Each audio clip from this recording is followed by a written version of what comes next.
Node.js में file system के साथ काम करते टाइम सबसे बड़ी प्रॉब्लम होती है करेक्ट फाइल पाथ बताना। कभी स्लैश गलत लग जाता है, कभी फोल्डर का लोकेशन कंफ्यूज कर देता है और कभी ओएस के हिसाब से फाइल पाथ अलग अलग हो जाते हैं। इसी प्रॉब्लम को सॉल्व करता है Node.js का पाथ मॉड्यूल, जो फाइल एंड फोल्डर पाथ्स को हैंडल करता है safe, consistent and cross platform तरीके से। तो हेलो गाइस, मेरा नाम है लोकेंद्र।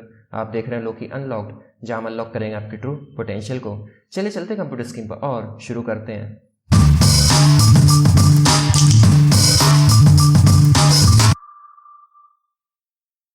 चलिए समझते हैं Node.js में पाथ मॉड्यूल क्या होता है और ये कैसे हेल्पफुल है। The path module helps you work with.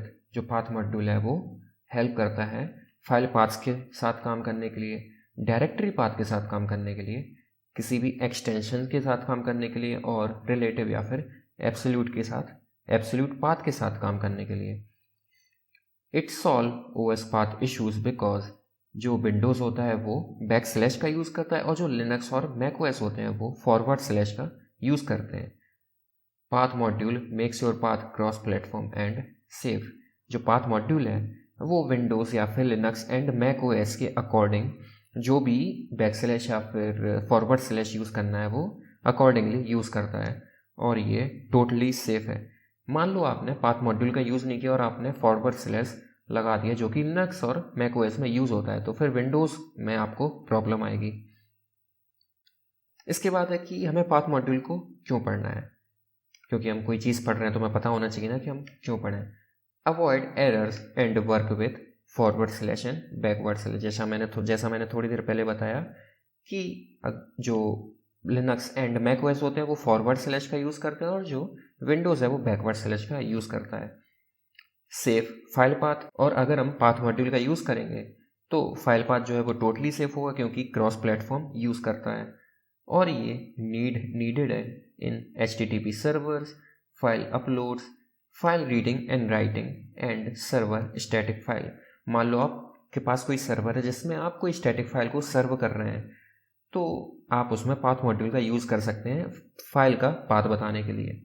Node.js developers use path every single day, और अगर आप Node.js डेवलपर हैं तो आपको पाथ मॉड्यूल के बारे में तो पता होना ही होना चाहिए। चलिए हम डायरेक्ट कोड में जंप करते हैं और समझते हैं कि पाथ मॉड्यूल क्या होता है।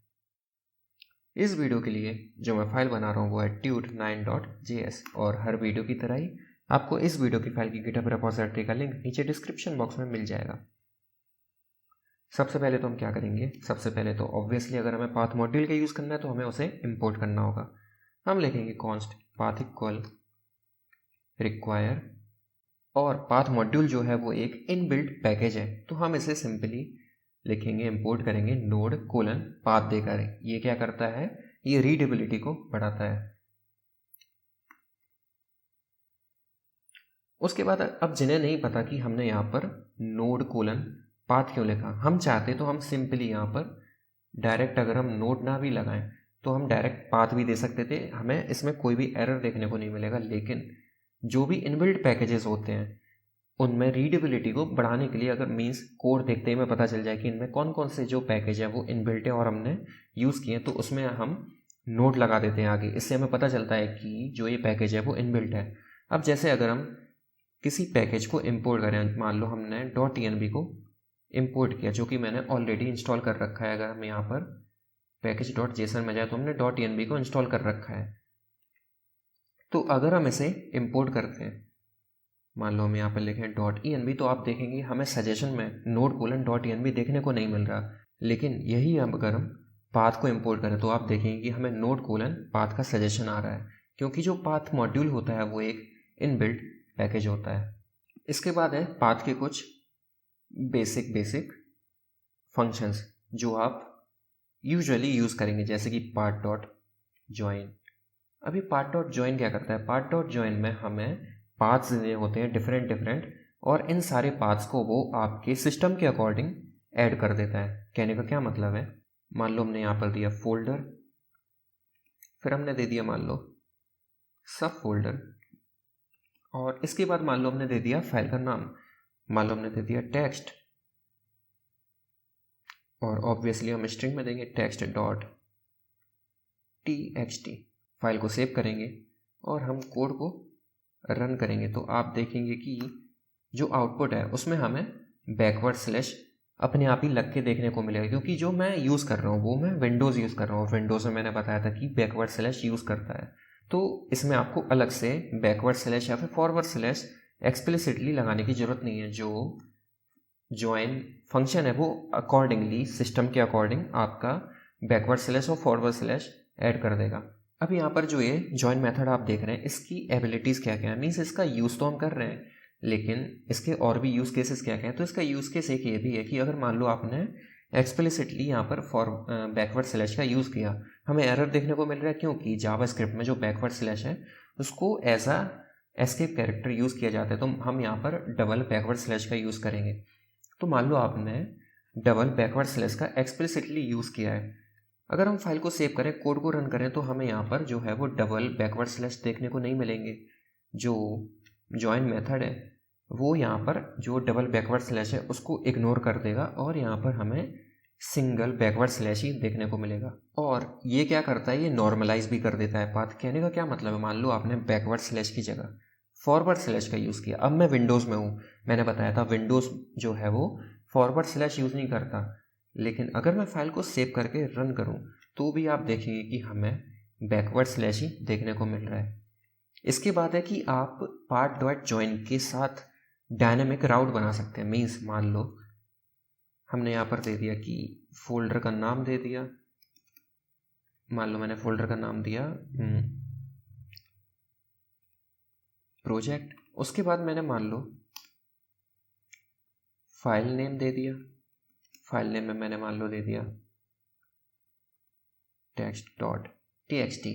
मीन्स ये जो सारी चीज़ें हैं ये यूज़र के द्वारा क्लाइंट साइड से आ रही हैं, तो हम यहाँ पर डायरेक्टली फोल्डर पास कर देंगे और यहाँ पर हम फाइल नेम को पास कर देंगे। फाइल को सेव करके रन करेंगे तो हमें जो हमारा फाइल पाथ है वो देखने को मिल जाएगा। जिस फाइल पाथ पर भी हमें मान लो इस फाइल पाथ पर हमें कोई चीज़ सेव करना हो जो क्लाइंट हमें दे रहा है, मान लो कोई इमेज या वीडियो कुछ भी, तो हम इस प्रकार पार्ट डॉट ज्वाइन का यूज़ करके कर सकते हैं। इसके बाद जो मेथड आता है वो आता है पार्ट डॉट रिजॉल्व। मैं इसको रेप्लिकेट करूँगा और यहाँ पर ज्वाइन की जगह मैं रिजॉल्व को यूज़ करूँगा।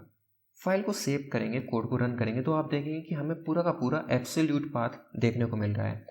अब आप कंफ्यूज हो रहे हो अगर कि एब्सोल्यूट पाथ क्या होता है और रिलेटिव पाथ क्या होता है, तो आप यहाँ पर जो देख रहे हैं कि जब हमने पार्ट डॉट रिजॉल्व को यूज़ किया तो हमें जो पाथ देखने को मिल रहा है वो सी डायरेक्टरी, फिर उसके बाद यूज़र, उसके बाद गुप्ता और वन ड्राइव डेस्कटॉप, जो पूरा जो पाथ देखने को मिल रहा है वो रूट डायरेक्टरी से हमें जो पूरा फाइल का नेम है वहाँ तक देखने को मिल रहा है, तो इसे कहते हैं एब्सोल्यूट पाथ।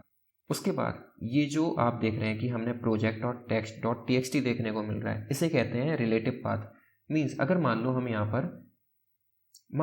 पर हमारे पास text डॉट txt फाइल है, इसमें मैं राइट क्लिक करूँ तो आपको यहाँ पर दो पाथ देखने को मिलेंगे, एक तो कॉपी पाथ और दूसरा कॉपी रिलेटिव पाथ। मान लो हम कॉपी पाथ पर क्लिक करते हैं और यहाँ पर हम पेस्ट करें तो आप देख रहे हैं कि हमें जो पाथ देखने को मिल रहा है वो पूरा रूट डायरेक्टरी से फाइल के नेम तक देखने को मिल रहा है।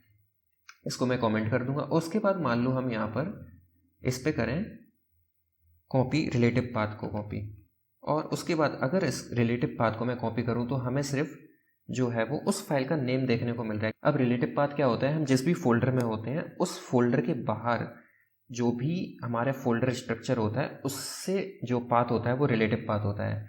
हो सकता है आप कंफ्यूज हो रहे हो तो मैं थोड़ा सा और बता देता हूँ। मान लो मैं यहाँ पर एक फ़ोल्डर बनाता हूँ, मैंने बनाया एक फ़ोल्डर, उस फोल्डर के अंदर मैं एक फ़ाइल बनाता हूँ, मैंने मान लो फाइल का नाम दे दिया फाइल डॉट txt नाम से। अब मैं अगर इस फाइल का रिलेटिव पाथ को कॉपी करूँ तो आप देखेंगे कि हमें फोल्डर और फाइल का नेम देखने को मिलेगा। अगर हम इसको पेस्ट करते हैं तो आपको देख रहे हैं कि हमें फोल्डर और फाइल का नेम देखने को मिला। और अगर मैं यहाँ से जो है वो कॉपी पाथ करता हूँ, कॉपी पाथ मीन्स अगर मैं पूरा एब्सोल्यूट पाथ को कॉपी करता हूँ तो हमें फोल्डर और फाइल का नाम तो देखने को मिलेगा, लेकिन इसके पीछे भी जितना रूट डायरेक्टरी से जो आगे के फोल्डर्स हैं वो भी देखने को मिलेंगे। तो उम्मीद है आपको एब्सोल्यूट पाथ और रिलेटिव पाथ में डिफरेंस समझ में आया होगा। तो जो पार्ट डॉट रिजॉल्व है वो हमें एब्सोल्यूट पाथ देता है। इसके बाद आता है पार्ट डॉट बेस नेम। मान लो मैं इसको करूँगा रेप्लिकेट और इसको कर दूंगा कमेंट आउट, और यहाँ पर मैं रिजॉल्व की जगह दूंगा बेस नेम। अभी जो आप बेस नेम देख रहे हैं सबसे पहले आर्गुमेंट लेता है पाथ। मीन्स मान लो हमने यहाँ से इसका जो फाइल .txt था इसका हम रिलेटिव पाथ को कॉपी करते हैं। हम चाहे तो एब्सोल्यूट पाथ को भी कॉपी कर सकते थे, बट हमने अभी रिलेटिव पाथ को कॉपी किया। उसके बाद अगर हम फाइल को सेव करके कोड को रन करेंगे तो आप देखेंगे कि हमें il.txt देखने को मिल रहा है, क्योंकि हमें यहाँ पर डबल जो है वो एस्केप कैरेक्टर का यूज़ करना चाहिए था। अब अगर हम फाइल को सेव करके रन करेंगे तो आपको सिर्फ फाइल .txt देखने को मिलेगी। अब ऐसा क्यों हुआ? क्योंकि जो बेस नेम है वो सिर्फ जो हमारी लास्ट फाइल का पाथ होता है वो देता है। मीन्स कहने का क्या मतलब है, अगर मान लो आप यहाँ पर सिर्फ फोल्डर दे देते, मान लो मैंने यहाँ पर फाइल .txt की जगह दे दिया सब फोल्डर, तो हमें सिर्फ सब फोल्डर देखने को मिलेगा। अगर हम फाइल को रन करेंगे तो हमें सिर्फ सब फोल्डर देखने को मिलेगा। बेस नेम में क्या होता है, जो भी सबसे लास्ट पाथ होता है वो हमें देखने को मिलता है। मीन्स अगर हम यहाँ पर फाइल .txt का इस बार एब्सोल्यूट पाथ कॉपी करते हैं, और मैं इसको एक काम करता हूँ रेप्लिकेट कर लेता हूँ, और यहाँ पर मैं भेज दूंगा एब्सोल्यूट पाथ को, और हमें सारे के सारे ये जो बैकस्लैश है उसको हमें एक और एस्केप कैरेक्टर पास करना होगा। फाइल को अब सेव करके हम कोड को रन करेंगे तो आपको सिर्फ फाइल .txt देखने को मिलेगा। तो उम्मीद है आपको बेस नेम समझ आया होगा कि बेस नेम में क्या होता है, जो सबसे लास्ट वाला जो भी पाथ होता है वो मिल जाता है। मीन्स जैसे यहाँ पर सबसे लास्ट पाथ क्या है, फाइल .txt, तो वो हमें देखने को मिल गया। इसके बाद है कि ये जो सेकंड आर्गुमेंट लेता है वो लेता है सफिक्स। मान लो जो आपको यहाँ पर फाइल नेम देखने को मिल रहा है उसमें आपको उसका एक्सटेंशन नहीं चाहिए, मान लो कुछ स्पेसिफिक एक्सटेंशंस हैं जो आपको नहीं चाहिए, तो आप यहाँ पर सफिक्स में वो एक्सटेंशन पास कर सकते हैं एज अ स्ट्रिंग। मान लो मैंने यहाँ पर पास कर दिया .txt। फाइल को अगर मैं सेव करके कोड को रन करूँ तो हमें अब सिर्फ फाइल देखने को मिलेगा, हमें फाइल .txt देखने को नहीं मिलेगा। लेकिन इसका ये मतलब नहीं है कि अगर मान लो फाइल .txt का जो एक्सटेंशन है वो कुछ और होता, मान लो फाइल .js होता, तो अब हमें फाइल .js देखने को मिलेगा। तो यहाँ पर हम जो भी आर्गुमेंट पास कर देंगे सफिक्स में, वो एक्सटेंशन अगर उस लास्ट बेस नेम में होगा तो हमें देखने को नहीं मिलेगा, अदरवाइज हमें देखने को मिलेगा। इसके बाद जो नेक्स्ट मेथड है, सबसे पहले तो मैं इसको कमेंट आउट करूँगा, और जो हमारा नेक्स्ट मेथड है वो है path डॉट डर नेम। इस डर नेम में हमें पाथ पास करना होता है। मान लो हमने पाथ जो हमने एब्सोल्यूट पाथ हमने यहाँ पर कॉपी किया था वही हम पास कर देते हैं। मैं यहाँ से उसको पूरा यहाँ तक कॉपी कर लूँगा और मैं यहाँ पर पेस्ट कर दूँगा। अब हम अगर फाइल को सेव करके कोड को रन करेंगे तो आप देखेंगे कि हमें पूरा का पूरा एज इट इज़ देखने को मिल जाएगा। ये फोल्डर तक जो आप देख रहे हैं कि हमें फोल्डर तक पूरा का पूरा एज इट इज़ हमें पाथ देखने को मिल गया। बेस नेम में क्या था, बेस नेम में सिर्फ लास्ट वाला हमें आउटपुट देखने को मिलता था। मीन जो भी फाइल नेम है या फिर जो भी लास्ट फोल्डर का पाथ होता था वो हमें देखने को मिलता था, और जो डायरेक्टरी नेम है या फिर डर नेम जो हमारा फंक्शन है उसमें लास्ट को छोड़कर जो पूरा का पूरा स्टार्टिंग का पाथ है वो हमें देखने को मिल जाता। तो उम्मीद है ये चीज़ आपको समझ आई होगी। इसके बाद जो मेथड है नेक्स्ट वो है, मैं सिंपली यहाँ पर कंसोल लॉग करूँगा, और जो नेक्स्ट मेथड है वो है पाथ डॉट एक्सटेंशन नेम। अब इसके नाम से ही पता चल रहा है कि जो भी हमारी फाइल का एक्सटेंशन होगा वो हमें देखने को मिल जाएगा। मान लो हमने यहाँ पर पास कर दिया पैकेज डॉट जेसन, तो हमें क्या देखने को मिलेगा, गैस कीजिए, हमें .json देखने को मिलेगा, क्योंकि एक्सटेंशन नेम जो है ext नेम या फिर वो हमें फाइल का एक्सटेंशन प्रिंट करके देता है या फिर रिटर्न करके देता है। इसके बाद जो नेक्स्ट मेथड है वो है पाथ डॉट पार्स। अभी जो पाथ डॉट पार्स है ये अगेन एक पाथ लेता है और इस पाथ को ये ब्रेक कर देता है अलग अलग पार्ट्स में। कहने का क्या मतलब है, अगर हम कोड को रन करें तो आप देखेंगे कि हमें एक ऑब्जेक्ट देखने को मिला। इस ऑब्जेक्ट में जो है बता रहा है कि जो रूट है हमारा वो है सी डायरेक्टरी, उसके बाद जो डायरेक्टरी है पूरी की पूरी या फिर जो डर नेम है वो है हमारा ये यहाँ से सी से लेकर फोल्डर तक का पाथ। उसके बाद जो ये बेस है वो है फाइल डॉट जेएस, जो कि हमें यहाँ पर बेस नेम से देखने को मिल रहा था, और डर नेम से जो देखने को मिल रहा था वो यहाँ पर dir और बेस में हमें देखने को मिल रहा है। उसके बाद जो एक्सटेंशन है या फिर ext जो है वो .js है, जो कि हमें ext नेम फंक्शन से भी देखने को मिल रही थी, और जो फाइल का नेम है वो है फाइल। अब आप सोच रहे होंगे कि यहाँ पर हमें आउटपुट है उसमें डबल बैकवर्ड स्लैश देखने को क्यों मिल रहे हैं, क्योंकि ये जो आप ऑब्जेक्ट देख रहे हैं ये एक जावास्क्रिप्ट ऑब्जेक्ट है, और जो जावास्क्रिप्ट ऑब्जेक्ट होता है उसमें जो बैकवर्ड स्लैश है उसे as a escape character use किया जाता है, और अगर हमें एक्सप्लिसिटली बैकवर्ड स्लैश का यूज़ करना है तो हमें डबल बैकवर्ड स्लैश यूज़ करना पड़ते हैं। मीन्स अगर मैं मान लो इसको कॉपी करूँ, इसको मैंने किया कॉपी, और अगर मैं console.log करूँ, इसको ही जो मैं कॉपी किया इसको मैं करूँगा कमेंट आउट, फाइल को रन करेंगे तो आप देखेंगे कि आपको अब सिर्फ सिंगल बैकवर्ड स्लैश ही देखने को मिल रहा है। तो उम्मीद है आपको अगर कन्फ्यूजन था तो दूर हुआ होगा। इसके बाद है जो हमारा नेक्स्ट मेथड है वो है पाथ डॉट फॉर्मेट। अभी जैसे हमने देखा पाथ डॉट पार्स में कि ये क्या कर रहा था, जो भी पाथ होता था उसको ब्रेक कर देता था। Path dot format simply just उसका उल्टा करता है। मीन्स अगर मान लो हम यहाँ से इस ऑब्जेक्ट को कॉपी करते हैं और हम पाथ डॉट फॉर्मेट में पेस्ट करते हैं, फाइल को सेव करके कोड को रन करें तो हमें पूरा का पूरा जो पाथ है वो देखने को मिल जाएगा। तो उम्मीद है ये चीज़ आपको समझ आई होगी। तो हमने देखा पाथ डॉट ज्वाइन मेथड जो कि कंबाइन करता है पाथ्स को सेफली। मीन्स हम इसमें पाथ डॉट ज्वाइन में जो है वो हमारे डिफरेंट फाइल पाथ्स दे देंगे, तो उसे ये कंबाइन करके आपके जो भी पीसी के अकॉर्डिंग या मशीन के अकॉर्डिंग बैकवर्ड स्लैश और फॉरवर्ड स्लैश उसमें लगा देगा। और अगर आप उसमें एक्स्ट्रा बैकवर्ड या फॉरवर्ड स्लैश लगा देते तो वो उसको रिमूव कर देगा, डबल स्लैशेस को उसको नॉर्मलाइज कर देगा। पाथ को नॉर्मलाइज करने का मतलब ये है कि आपकी मशीन के अकॉर्डिंग उसमें बैकवर्ड या फिर फॉरवर्ड स्लैशेस को इंक्लूड कर देगा। और ये बेस्ट है अगर आप डायनेमिक पाथ्स को बना रहे हैं। मीन्स अगर आप पाथ बना रहे हैं यूज़र के प्रोफाइल के बेस पर कि अगर जो यूज़र का नेम है और यूज़र जो भी फाइल अपलोड कर रहा है उसका नेम आपको ऐसा पाथ उसी पाथ पर आपको अपलोड करना है, तो आप पाथ डॉट ज्वाइन का यूज़ कर सकते हैं। इसके बाद हमने देखा पाथ डॉट रिजॉल्व जो कि कन्वर्ट करता है अ सीक्वेंस ऑफ पाथ को into a full absolute path. Path dot resolve में हमें पूरा का पूरा एब्सोल्यूट पाथ देखने को मिलता है। उसके बाद आता है पाथ डॉट बेस नेम जो कि क्या करता है, जो कि जो भी आपके पाथ का लास्ट बेस होगा वो आपको रिटर्न करके दे देगा। जैसे कि इस केस में डेटा डॉट txt इसका बेस है, मतलब लास्ट पाथ है, तो वो ही हमें आउटपुट के तौर पर हमें देखने को मिल जाएगा। और अगर हम सेकंड आर्गुमेंट में सफिक्स में उसका एक्सटेंशन पास कर दें तो हमें आउटपुट में विदाउट एक्सटेंशन वो हमें पाथ देखने को मिल जाएगा। इसके बाद हमने देखा पाथ डॉट डर नेम। पाथ डॉट डर नेम क्या करता है कि जो भी हम पाथ इसमें पास करते हैं उसका बेस नेम को एक्सक्लूड करके जो भी बाकी का डर नेम या फिर डायरेक्टरी होती है वो हमें रिटर्न करके दे देता है। इसके बाद हमने देखा पाथ डॉट ext नेम, और नाम से ही पता चल रहा है कि जो भी हम इसमें पाथ पास करेंगे उसका जो भी एक्सटेंशन होगा लास्ट फाइल का वो एक्सटेंशन हमें देखने को मिल जाता है एज आ आउटपुट। इसके बाद हमने देखा पाथ डॉट पार्स। ये क्या करता है, ये जो भी पाथ हम इसमें पास करते हैं उसको मल्टीपल चीज़ों में तोड़ देता है। जैसे कि रूट हमें देखने को मिल जाएगा, हमें dir देखने को मिल जाएगा, हमें बेस देखने को मिल जाएगा, एक्सटेंशन देखने को मिल जाएगा, और जो फाइल का क्या नेम है वो भी हमें देखने को मिल जाएगा। और ये great for extracting file name extension etcetera.